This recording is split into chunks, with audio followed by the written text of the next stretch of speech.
Hey guys, Lucky here from the Boston Celtics, and you're about to watch the Suffolk Sports Report.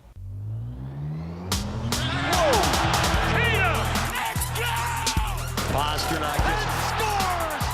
Unbelievable catch from Mookie Betts!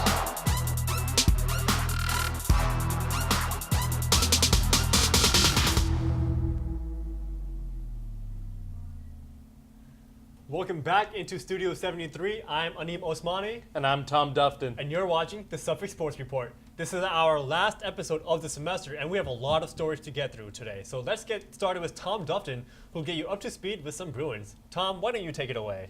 Thanks, Anim. The Bruins played the Ottawa Senators on Sunday night, looking to take a win against a divisional rival.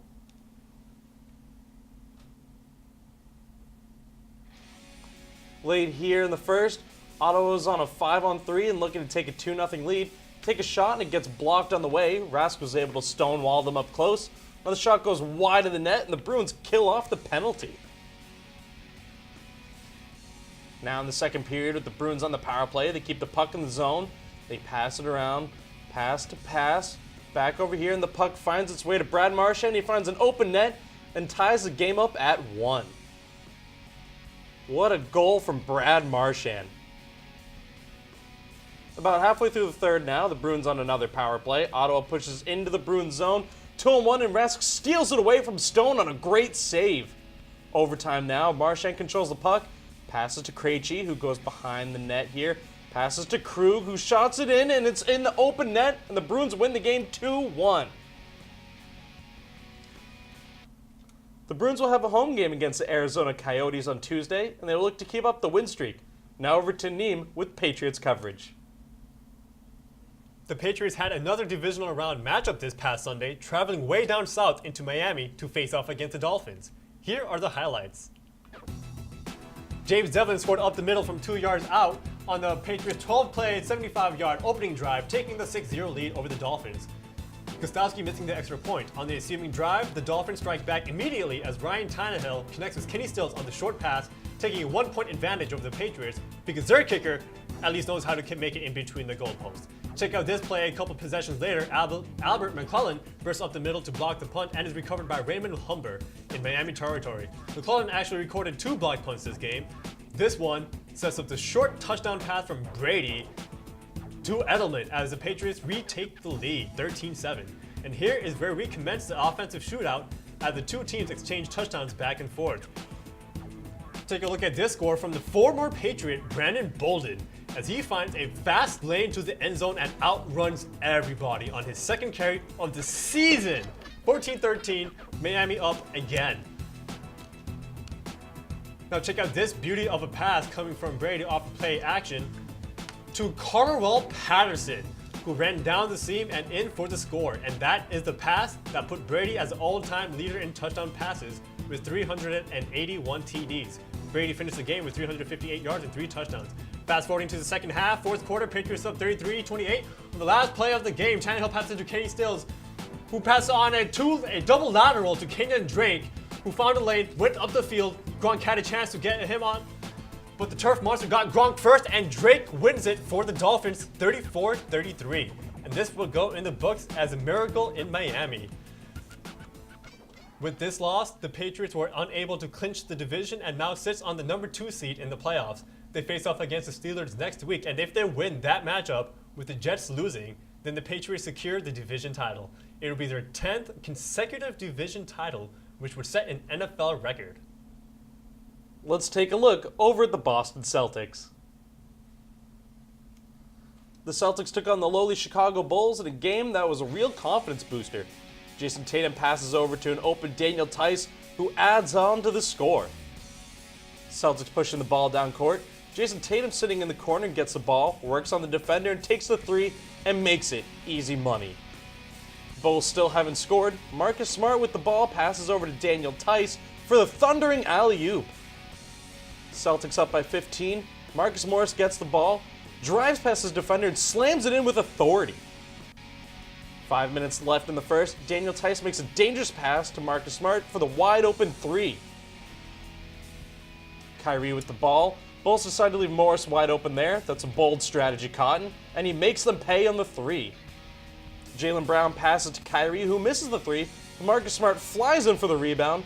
Ball back in Kyrie's hands, and this time he makes him pay for the three. Marcus Morris goes up here, gets stuffed, and the Bulls pass it out to Kyrie. Wrong team, guys. Over here to Daniel Tice. Back to Kyrie. Kyrie back to Tice, and open for three. Rozier tries to dunk but misses. Rebounded by Yabu. Some good ball movement here. And they find Daniel Tice flying in and punishes the rim. What a game for him. Bulls drive in but get blocks by who else but the one-man wrecking crew, Daniel Tice. Rozier pushes the ball up to Brown, who alley-oops it to Yabu for the dunk. Celtics lead 133-77, and that's the game. Bulls suffer the worst loss in franchise history as C's take the easy win.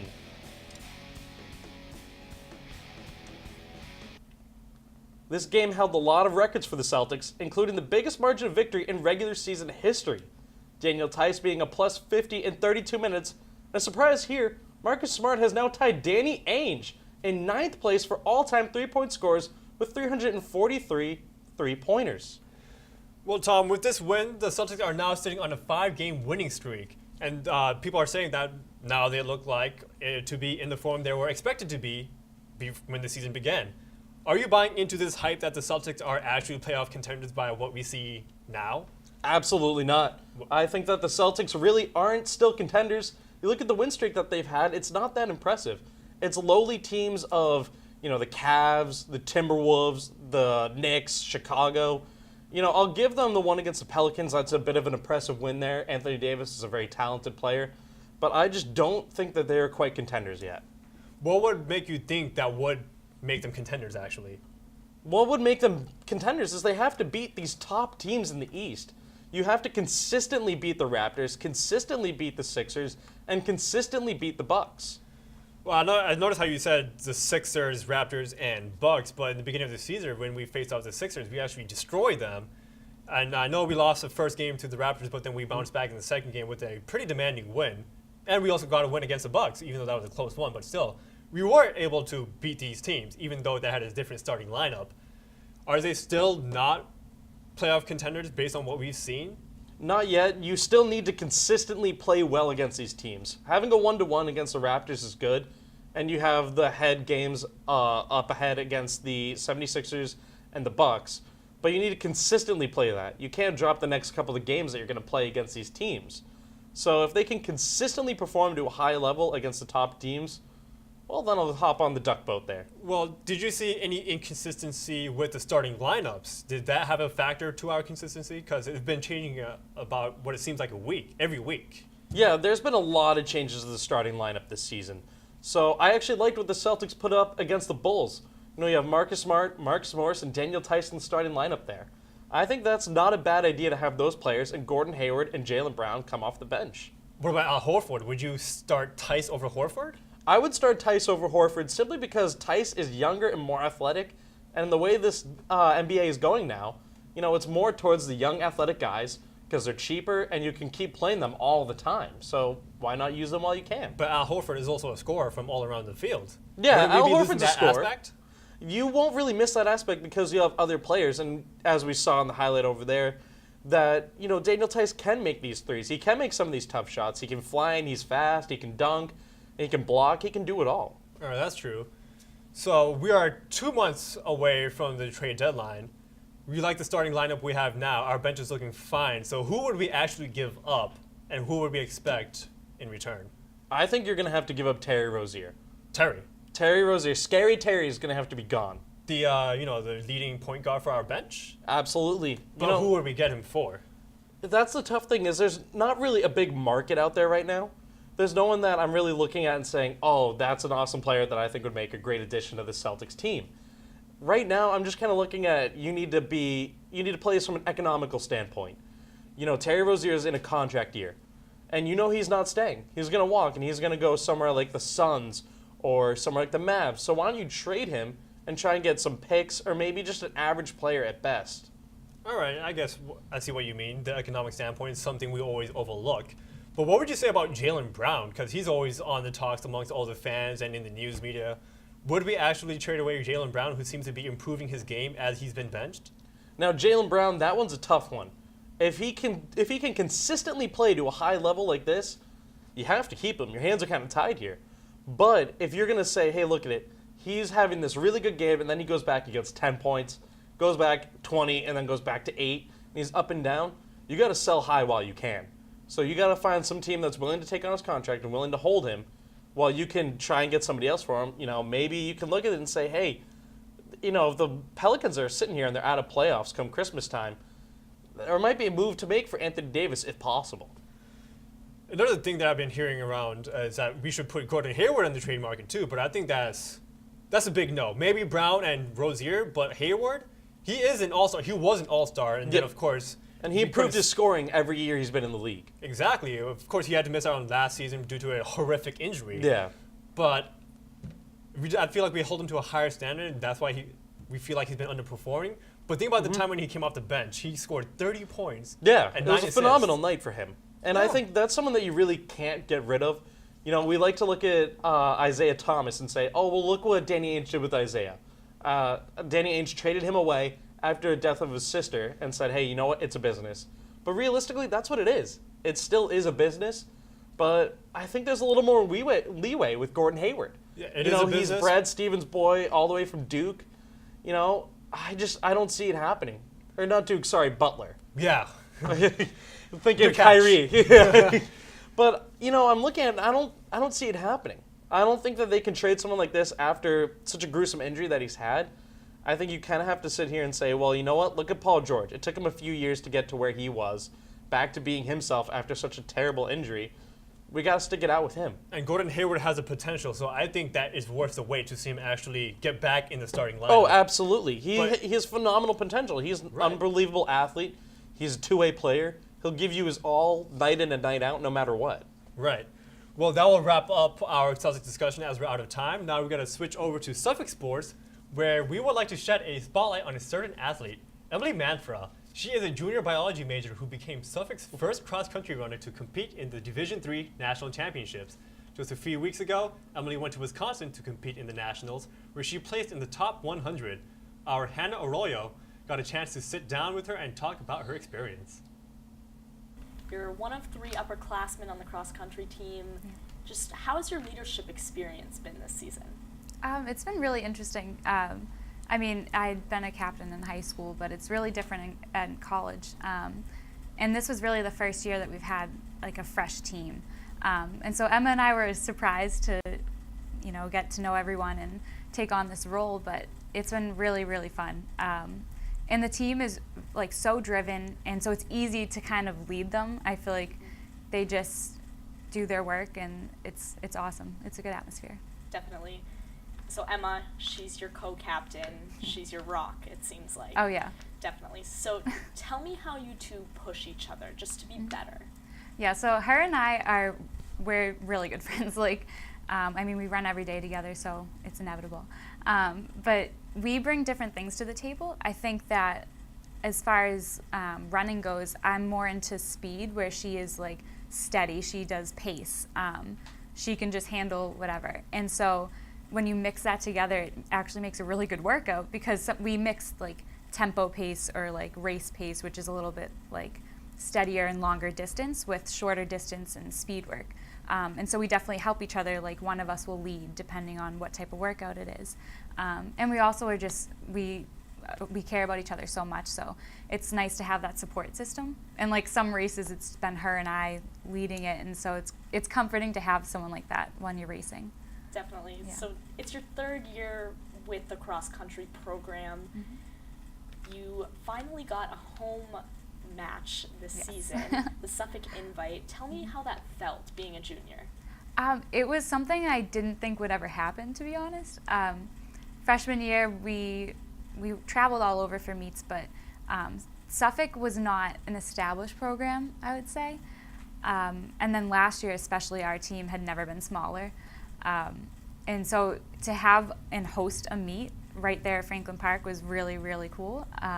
It felt like, okay, like we're serious now. Like other teams are coming to the Suffolk Invite. Like it didn't feel like we were just an add-on in the conference anymore. So that was really awesome. And just see like the growth in the program. Definitely. Yeah. And going off growth, Your head coach, Will Feldman, he's a former Suffolk runner. Yeah. He has a great deal of experience just coaching cross country, track. How has he helped your personal success this season? Oh, I can't even say. Like, he has been incredible. His workout plans, when I first saw them, it was kind of crazy because I mean, we had run long distance and everything, but he had incorporated like longer durations, like almost like half marathon level. And then just like the way he crafts his workouts, it's stuff that pushes you. And it's just encouraging though. It never, like, he makes it in a way that you can see the progress as you go. And then not only that, he exudes this confidence that like, you can handle this, what I'm giving you.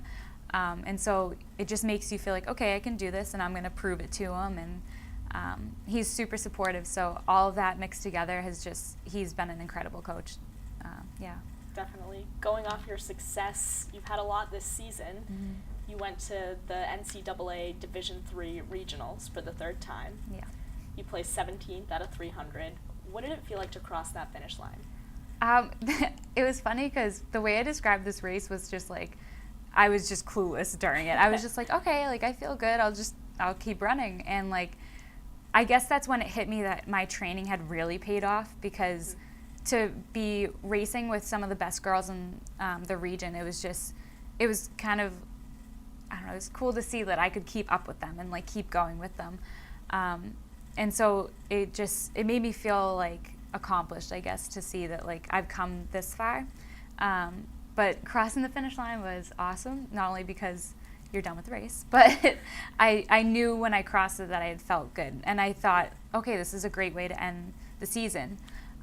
So that was awesome. So after that, you qualify for nationals.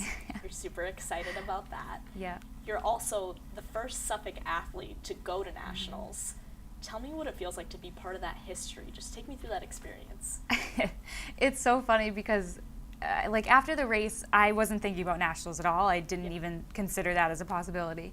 And then Coach and his wife and some of like the people around me were just like, no, there's a chance that you could go. And I was like, yeah, right. Like, whatever, guys. I mean, it would be really cool to go, but I just didn't want to get my hopes up or anything like that. And so I think 2 days later, or the next day, the results came out, and my coach called me, and he was like, yeah, so looks like we're going to Wisconsin this weekend. And I was like, what? Awesome. He had to ask me. He was like, yeah, are you excited? I can't tell. And it was just because I really was shocked. But it was an incredible experience, and it's something that, like, I went to Wisconsin, a state I never thought I'd go to. Like, I don't know, just so many things mixed together that running, like, brought me there, which was really cool. But, yeah, I can't say enough good things about it. Yeah, that's awesome. It's a great experience. Yeah. So moving forward off your successes, how do you think this is going to impact the cross-country program? So I'm hoping that it does a lot for recruiting. Because Suffolk's such a new program, some of the really serious high school runners might overlook Suffolk just because, oh, like they've had track for 2 years, it can't be that intense or stuff like that. And so to see that, okay, like, yeah, they've had track for a short time, but they've had kids like go far with success. And so it's something that I think will help, because most cross-country runners do track as well. And so they're going to go for a school that has all 3 seasons. It's funny because Em and I always laugh, like we did soccer in high school. And so this is like, it's kind of crazy to see how it's evolved. But yeah, I'm really hoping that this helps the program grow for sure. Awesome. So yeah. Perfect. That's good. Suffolk has introduced a new women's hockey team this year, and they have high hopes for their future. Our reporter Sophie Bertone has the story. Suffolk University has begun a new era as they welcome their 19th varsity sport, women's ice hockey.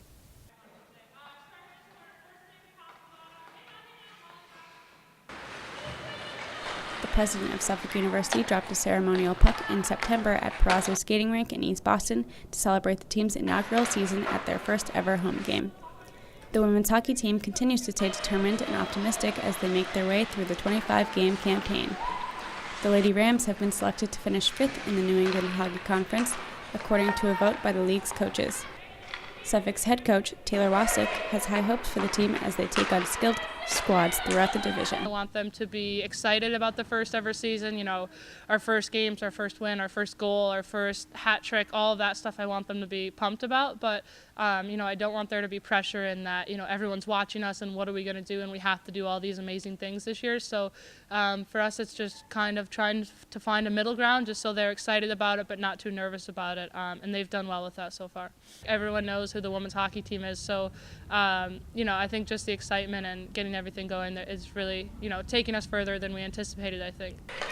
The 23 players on the team, comprised of experienced transfers and talented rookies, set high expectations for themselves from the start. We never know what's going to happen, but as we came together at the beginning of the school year, it was just fantastic. I love every single one of these girls. Like, it is so cool to be a part of something, especially like in college hockey. It's so competitive, and we all have a lot of fun on and off the ice. Each day it's like almost like we're making history. So like every win we get is just setting the bar for like the upcoming years and everything like that. Really fun. We're doing pretty well. We're making history, and just glad to be a part of it all. With multiple wins under their belt, the women's hockey team looks to live up to their potential while the Suffolk University community continues to cheer them on from the sidelines. The next time you can catch the Lady Rams on the ice is on January 8th when they take on Franklin Pierce at home as they continue their impressive season. For Suffolk Sports Report, I'm Sophie Borton. That's all for us today. Thanks for watching. Before we end it, I'd like you guys to know that this is a student-produced show. So if you're a Suffolk student and you would like to get involved with the Suffolk Sports Report, whether it be behind the scene or in front of the camera, you could just stop by the studio anytime and we could get you situated. But for now, signing off for the crew of Studio 73, our studio manager, Jerry Glendye, our assistant studio manager, Patrick Lees, our director, Tony Barua, technical director, Lexi Pietmeyer, production assistant, Dan Aguilar and Joe Casal, and for our reporters, Emily Arroyo, Sophia Borton, and Tom Dufton, I'm Anim Osmani, and we'll see you soon.